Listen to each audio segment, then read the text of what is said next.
Biology on the List Prep Academy. Today we will learn how to convert rectangular to polar equations. To convert a rectangular equation to a polar equation, we need to change x and y from the original equation into r and theta for a converted equation. This can be done using the equations that allow us to change x and y to their equivalent polar forms.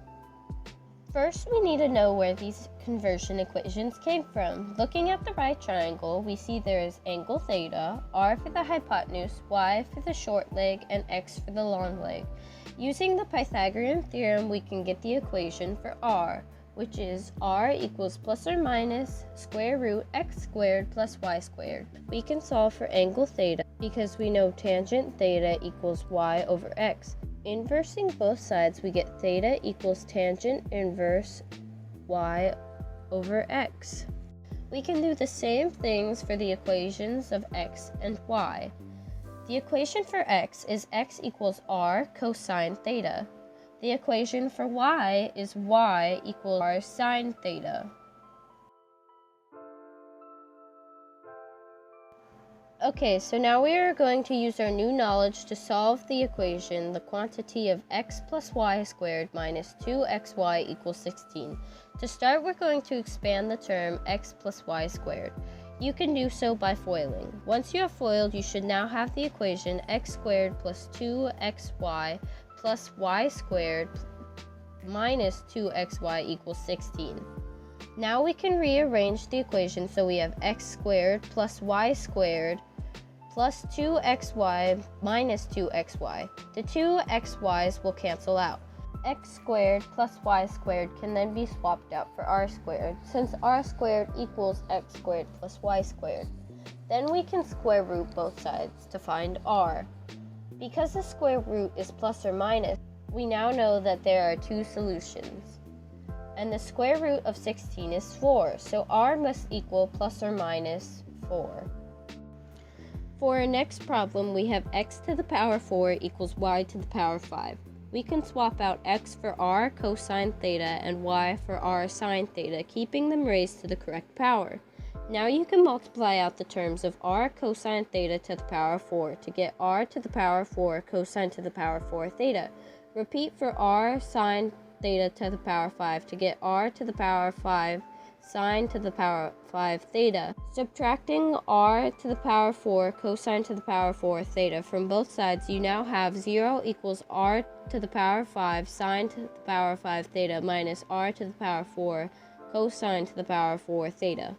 You can then factor out an r to the power 4 from both terms. Now r to the power 4 equals 0 and r sine to the power 5 theta minus cosine to the power 4 theta equals 0.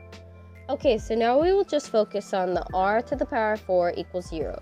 You can fourth root it, so you have plus or minus fourth root of 0 equals r.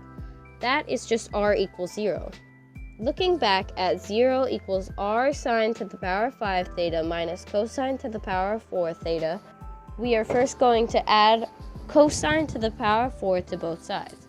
Now we have cosine to the power 4 theta equals r sine to the power of 5 theta. Divide both sides by sine to the power of 5 theta, getting cosine to the power of 4 theta over sine to the power of 5 theta equals r. Now you can take out 1 over sine theta from cosine to the power of 4 theta over sine to the power of 5 theta. Simplifying 1 over sine theta to cosecant theta and cosine to the power of 4 theta over sine to the power of 4 theta to cotangent to the power of 4 theta.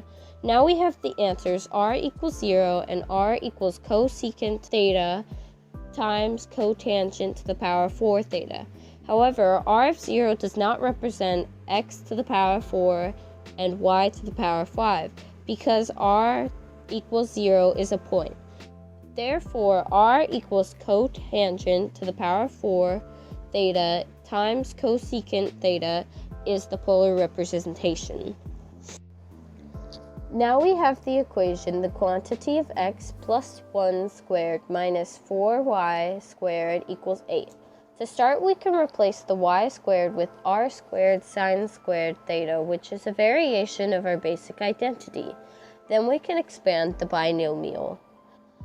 Now, just like with the y squared, we can swap out the x squared for r squared cosine squared theta and the x for r cosine theta. Then we can subtract 1 from both sides, leaving us with r squared cosine squared theta minus 4r squared sine squared theta plus 2r cosine theta equals 7.